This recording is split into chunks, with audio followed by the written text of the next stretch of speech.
ನಮಸ್ಕಾರ. ಇಂದಿನ ನಮ್ಮ ಚರ್ಚೆಗೆ ಸ್ವಾಗತ.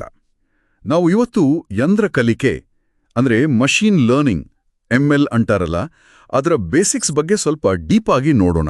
ನಮಸ್ಕಾರ.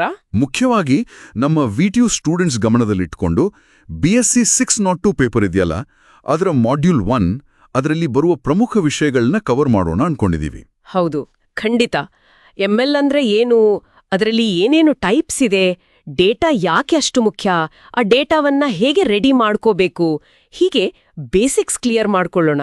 ಪರ್ಫೆಕ್ಟ್. VTU ಎಕ್ಸಾಮ್ಸ್ಗೆ ಇದು ತುಂಬಾ ಹೆಲ್ಪ್ ಆಗುತ್ತೆ. ಫೌಂಡೇಶನ್ ಸ್ಟ್ರಾಂಗ್ ಇದ್ರೆ ಒಳ್ಳೇದು. ಸರಿ, ಹಾಗಾದ್ರೆ ಸ್ಟಾರ್ಟ್ ಮಾಡೋಣ. ಮೊದಲಿಗೆ ML ಅಂದ್ರೆ ಏನು? ಸಿಂಪಲ್ ಆಗಿ ಹೇಳೋದಾದ್ರೆ, ಆರ್ಥರ್ ಸ್ಯಾಮ್ವೆಲ್ ಹೇಳಿದ್ರಲ್ಲ, ಕಂಪ್ಯೂಟರ್ಗಳಿಗೆ ನಾವು ಪ್ರೋಗ್ರಾಮ್ ಮಾಡದೇನೆ ಕಲಿಯೋ ಕೆಪಾಸಿಟಿ ಕೊಡೋದು ಅಂತ. ಹೌದು, ಅದೊಂದು ಒಳ್ಳೆ ಸ್ಟಾರ್ಟಿಂಗ್ ಪಾಯಿಂಟ್. ಆದರೆ ಪರೀಕ್ಷೆ ದೃಷ್ಟಿಯಿಂದ ನೋಡೋದಾದ್ರೆ ಟಾಮ್ ಮಿಚೆಲ್ ಅವರ ಡೆಫಿನಿಷನ್ ಸ್ವಲ್ಪ ಜಾಸ್ತಿ ಟೆಕ್ನಿಕಲ್ ಮತ್ತೆ ಕ್ಲಿಯರ್ ಆಗಿದೆ. ಓಕೆ, ಅದು ಹೇಗಿದೆ? ಅವರು ಹೇಳೋದೇನಪ್ಪಾ ಅಂದ್ರೆ, ಒಂದು ಕಂಪ್ಯೂಟರ್ ಪ್ರೋಗ್ರಾಮ್ ಇದೆಯಲ್ಲ, ಅದು ಒಂದು ಟಾಸ್ಕ್ ಟಿಯಲ್ಲಿ ಅದರ ಪರ್ಫಾರ್ಮೆನ್ಸ್ ಮೆಷರ್ P ಪ್ರಕಾರ ಎಕ್ಸ್ಪೀರಿಯನ್ಸ್ ಇಂದ ಇಂಪ್ರೂವ್ ಆದ್ರೆ ಅದು ಕಲಿತಿದೆ ಅಂತ. TPE. ಹೌದು. ಇಲ್ಲಿ ಮುಖ್ಯವಾಗಿ ಗಮನಿಸಬೇಕಾದ್ದು, ನಾವು ಅದಕ್ಕೆ ರೂಲ್ಸ್ ಹೇಳ್ಕೊಡ್ತಿಲ್ಲ, ಬದಲಿಗೆ ಡೇಟಾ ಅಂದ್ರೆ ಅನುಭವ ಕೊಡ್ತೀವಿ. ಓಕೆ. ಸಿಸ್ಟಮ್ ತಾನೇ ಆ ಟಾಸ್ಕ್ ಟೀ ಮಾಡೋಕೆ ಪ್ಯಾಟರ್ನ್ಸ್ ಕಲಿಯುತ್ತೆ, ಮತ್ತೆ ಅದರ ಪರ್ಫಾರ್ಮೆನ್ಸ್ P ಇಂಪ್ರೂವ್ ಆಗುತ್ತೆ. ಅಂದ್ರೆ ಮ್ಯಾಥ್ಸ್ ಅಲ್ಲಿ y = f of x tarana? F ಅನ್ನ ಕಲಿಯೋದೇ ML. ಎಕ್ಸಾಕ್ಟ್ಲಿ. ಆ F ಫಂಕ್ಷನ್ ಅನ್ನ ಡೇಟಾಯಿಂದ ಕಲಿಯೋದೇ ML. ಟ್ರೆಡಿಷನಲ್ ಪ್ರೋಗ್ರಾಮಿಂಗು ಇದಕ್ಕೂ ಇರೋ ವ್ಯತ್ಯಾಸ ತಿಳ್ಕೊಂಡ್ರೆ VTU ಕ್ವೆಶ್ಚನ್ಸ್ಗೆ ಆನ್ಸರ್ ಮಾಡೋಕೆ ಈಸಿ ಆಗುತ್ತೆ. ಸರಿ, ಅಂದ್ರೆ ಡೇಟಾ ಇದ್ರೆ ಸಾಕು, ಸಿಸ್ಟಮ್ ತಾನೇ ಕಲ್ತ್ಕೊಳ್ಳುತ್ತೆ. ಇದು AI ಅಂದ್ರೆ ಕೃತಕ ಬುದ್ಧಿಮತ್ತೆ, ಅದ್ರ ಜೊತೆ ಹೇಗೆ ರಿಲೇಟ್ ಆಗಿದೆ? ಕೆಲವೊಮ್ಮೆ AI, ML, ಡೇಟಾ ಸೈನ್ಸ್ ಎಲ್ಲ ಒಂದೇ ತರ ಕೇಳಿಸುತ್ತೆ. ಒಳ್ಳೆ ಪಾಯಿಂಟ್ ಅದು. ನೋಡಿ, AI ಅನ್ನೋದು ಒಂದು ದೊಡ್ಡ ಅಂಬ್ರೆಲಾ ಟರ್ಮ್ ಇದ್ದ ಹಾಗೆ. ಹೌದು. ಮನುಷ್ಯರ ತರ ಯೋಚನೆ ಮಾಡೋ, ಕಲಿಯೋ ಕೆಪಾಸಿಟಿ ಮಷೀನ್ಗೆ ಕೊಡೋದು ಅದರ ಗೋಲ್. ML ಬಂದು ಆ ಗೋಲ್ ರೀಚ್ ಮಾಡಕ್ಕೆ ಒಂದು ಮುಖ್ಯವಾದ ಟೆಕ್ನಿಕ್. ಅಂದ್ರೆ AIನ ಒಂದು ಸಬ್ ಫೀಲ್ಡ್. ಓಕೆ, AI ದೊಡ್ಡದು, ML ಅದರ ಒಳಗೆ. ಹೌದು. ಮತ್ತೆ ಡೀಪ್ ಲರ್ನಿಂಗ್ ಕೇಳಿರ್ಬೋದು, ಅದು MLನ ಇನ್ನೊಂದು ಸ್ಪೆಷಲೈಸ್ಡ್ ಬ್ರಾಂಚ್. ಬ್ರೈನಲ್ಲಿ ನ್ಯೂರಾನ್ಸ್ ಕೆಲಸ ಮಾಡೋ ತರ ಆಲ್ಗಾರಿದಮ್ಸ್ ಇರುತ್ತೆ ಅದರಲ್ಲಿ. ರೈಟ್. ಇನ್ನು ಡೇಟಾ ಸೈನ್ಸ್ ಇದೆಯಲ್ಲ, ಅದು ಇದಕ್ಕಿಂತ ಇನ್ನೂ ದೊಡ್ಡ ಫೀಲ್ಡ್. ಡೇಟಾ ಕಲೆಕ್ಟ್ ಮಾಡೋದು, ಕ್ಲೀನ್ ಮಾಡೋದು, ಅನಲೈಸ್ ಮಾಡೋದು, ML ಮಾಡೆಲ್ಸ್ ಬಿಲ್ಡ್ ಮಾಡೋದು ಎಲ್ಲ ಸೇರಿದೆ. ಓ, ಹಾಗಾದ್ರೆ ಡೇಟಾ ಮೈನಿಂಗ್. ಡೇಟಾ ಮೈನಿಂಗ್ ಗುಪ್ತವಾಗಿರೋ ಪ್ಯಾಟರ್ನ್ಸ್ ಅಂದ್ರೆ ಹಿಡನ್ ಪ್ಯಾಟರ್ನ್ಸ್ ಹುಡುಕುತ್ತೆ. ML ಅದನ್ನ ತಗೊಂಡು ಪ್ರಿಡಿಕ್ಷನ್ಗೆ ಅಂದ್ರೆ ಭವಿಷ್ಯ ಹೇಳೋಕೆ ಯೂಸ್ ಮಾಡುತ್ತೆ. ಓಕೆ. ಸ್ಟ್ಯಾಟಿಸ್ಟಿಕ್ಸ್ಗೂ MLಗೂ ಏನ್ ವ್ಯತ್ಯಾಸ? ಸ್ಟ್ಯಾಟಿಸ್ಟಿಕ್ಸ್ ಜಾಸ್ತಿ ಥಿಯೋರಿ ಬೇಸ್ಡ್, ತುಂಬಾ ಅಸಂಪ್ಷನ್ಸ್ ಮೇಲೆ ವರ್ಕ್ ಆಗುತ್ತೆ. ಆದ್ರೆ ML ಜಾಸ್ತಿ ಡೇಟಾ ಡ್ರಿವೆನ್, ಅದು ಅಷ್ಟು ಅಸಂಪ್ಷನ್ಸ್ ಮೇಲೆ ಡಿಪೆಂಡ್ ಆಗಲ್ಲ. ಈ ವ್ಯತ್ಯಾಸಗಳನ್ನ ಅರ್ಥ ಮಾಡ್ಕೊಂಡ್ರೆ ಕಾನ್ಸೆಪ್ಟ್ ಕ್ಲಾರಿಟಿ ಚೆನ್ನಾಗಿರುತ್ತೆ. ಸರಿ, ಇದು ಕ್ಲಿಯರ್ ಆಯ್ತು. AI ಅಂಬ್ರೆಲ್ಲಾ, ML ಅದರೊಳಗೊಂದು ಟೂಲ್. ಈಗ ML ಒಳಗಿರೋ ಬೇರೆ ಬೇರೆ ಟೈಪ್ಸ್ ಬಗ್ಗೆ ಹೇಳಿ. ಬೇರೆ ಬೇರೆ ರೀತಿ ಕಲಿಯುತ್ತಾ? ಹೌದು, ಮೇನ್ ಆಗಿ 4 ರೀತಿ ಇದೆ. ಮೊದಲನೇದು ಸೂಪರ್ವೈಸ್ಡ್ ಲರ್ನಿಂಗ್, ಅಂದ್ರೆ ಮೇಲ್ವಿಚಾರಣೆಯ ಕಲಿಕೆ. ಸೂಪರ್ವೈಸ್ಡ್ ಅಂದ್ರೆ ಯಾರಾದ್ರೂ ಹೇಳ್ಕೊಡ್ತಾರಾ? ಹಂಗೆ ಅನ್ಕೋಬಹುದು. ಇಲ್ಲಿ ನಾವು ಸಿಸ್ಟಮ್ಗೆ ಲೇಬಲ್ ಇರೋ ಡೇಟಾ ಕೊಡ್ತೀವಿ. ಅಂದ್ರೆ ಪ್ರತಿ ಇನ್ಪುಟ್ಗೆ ಅದರ ಕರೆಕ್ಟ್ ಔಟ್ಪುಟ್ ಯಾವುದು ಅಂತ ಮೊದಲೇ ಹೇಳಿರ್ತೀವಿ. ಓಕೆ, ಎಕ್ಸಾಂಪಲ್ ಜೊತೆ. ಇದರಲ್ಲಿ ಮತ್ತೆ 2 ಟೈಪ್ಸು. ಒಂದು ವರ್ಗೀಕರಣ ಅಂದ್ರೆ ಕ್ಲಾಸಿಫಿಕೇಶನ್. ಇಲ್ಲಿ ಔಟ್ಪುಟ್ ಒಂದು ಕ್ಯಾಟಗರಿ ಆಗಿರುತ್ತೆ, ಡಿಸ್ಕ್ರೀಟ್ ವ್ಯಾಲ್ಯೂ. ಕ್ಯಾಟಗರಿ ಅಂದ್ರೆ? ಉದಾಹರಣೆಗೆ, ಒಂದು ಇಮೇಲ್ ಬಂತು, ಅದು ಸ್ಪ್ಯಾಮ್ ಹೌದಾ ಅಲ್ವಾ, ಅಥವಾ ಒಂದು ಫೋಟೋದಲ್ಲಿರೋದು ಬೆಕ್ಕ ನಾಯಿನಾ ಅಂತ ಹೇಳೋದು.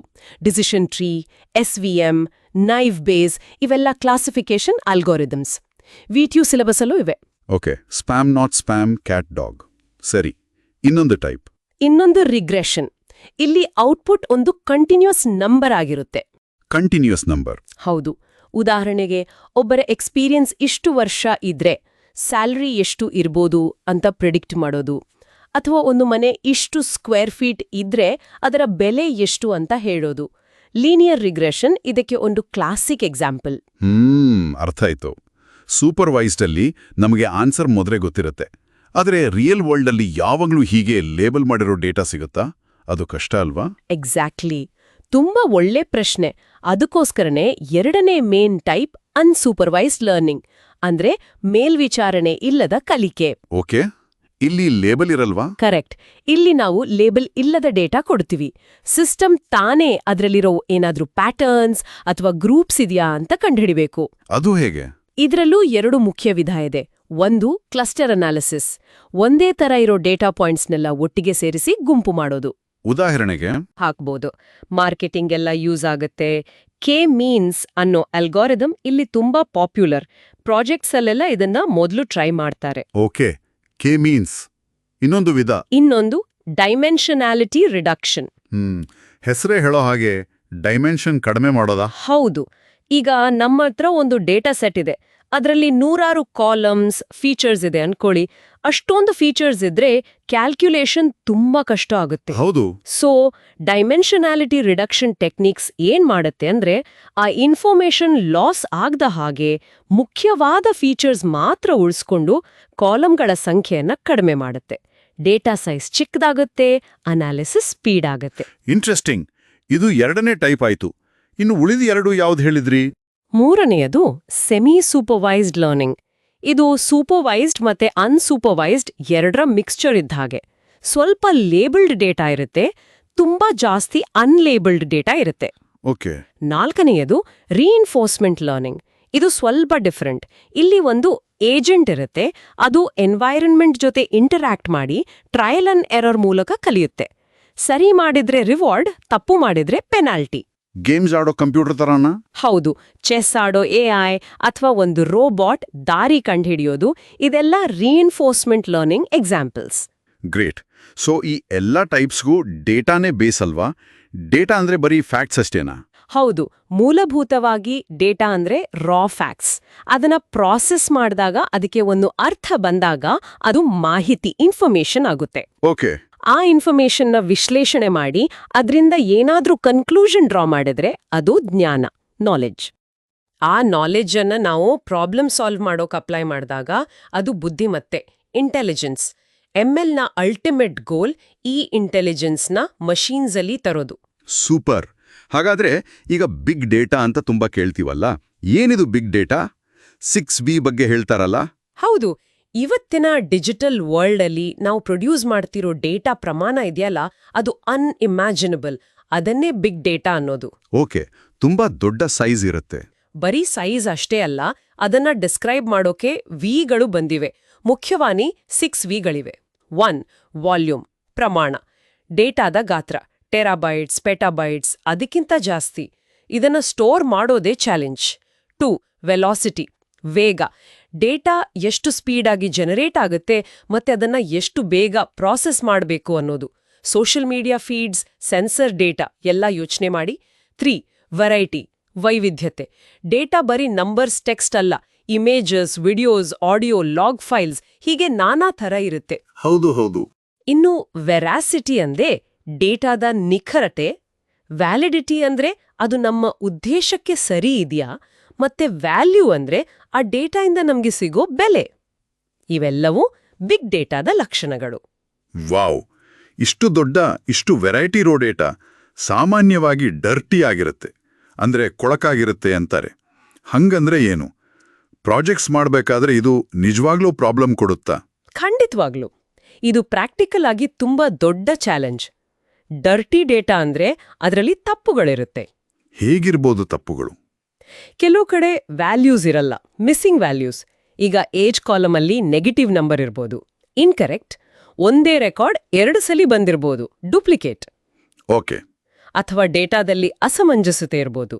ಉದಾಹರಣೆಗೆ ಸಿಟಿ ಬೆಂಗಳೂರು ಅಂತ ಇರುತ್ತೆ, ಆದ್ರೆ ಪಿನ್ ಕೋಡ್ ಮುಂಬೈದು ಇರುತ್ತೆ. ಹೌದು, ಆಗುತ್ತೆ ಹೀಗೆ. ನೋಡಿ, ಎಂಎಲ್ ಮಾಡೆಲ್ಗೆ ಗಾರ್ಬೇಜ್ ಇನ್ ಗಾರ್ಬೇಜ್ ಔಟ್ ಪ್ರಿನ್ಸಿಪಲ್ ಅಪ್ಲೈ ಆಗುತ್ತೆ. ನಾವು ಕೆಟ್ಟ ಡೇಟಾ ಕೊಟ್ರೆ ರಿಸಲ್ಟ್ ಕೂಡ ಕೆಟ್ಟದಾಗೆ ಇರುತ್ತೆ. ಅದಕ್ಕೋಸ್ಕರನೇ ಡೇಟಾ ಪ್ರೀಪ್ರಾಸೆಸಿಂಗ್ ಅನ್ನೋದು ತುಂಬಾ ಇಂಪಾರ್ಟೆಂಟ್ ಸ್ಟೆಪ್. VTU ಎಕ್ಸಾಮ್ಸ್ ಅಲ್ಲಂತೂ ಇದ್ರ ಮೇಲೆ ಕ್ವೆಶ್ಚನ್ಸ್ ಇದ್ದೇ ಇರುತ್ತೆ.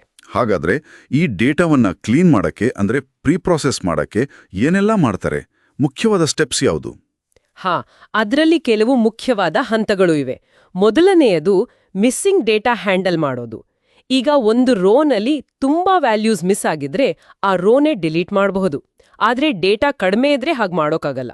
ಹೌದು, ಡೇಟಾ ಲಾಸ್ ಆಗುತ್ತೆ.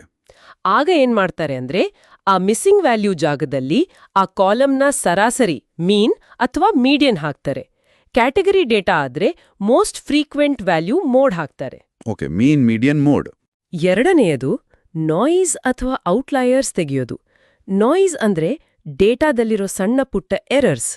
ಔಟ್ಲೈಯರ್ ಅಂದ್ರೆ ಮಿಕ್ಕಿದ ಡೇಟಾಗಿಂತ ತೀರಾ ವಿಚಿತ್ರವಾಗಿರೋ ವ್ಯಾಲ್ಯೂ. ಉದಾಹರಣೆಗೆ ಒಬ್ಬರ ಏಜ್ 200 ಅಂತ ಇದ್ರೆ ಅದು ಔಟ್ಲೈಯರ್. ಅದನ್ನು ಹೇಗೆ ಸರಿ ಮಾಡೋದು? ಅದಕ್ಕೆ ಬಿನ್ನಿಂಗ್ ಅಂತ ಒಂದು ಮೆಥಡ್ ಇದೆ.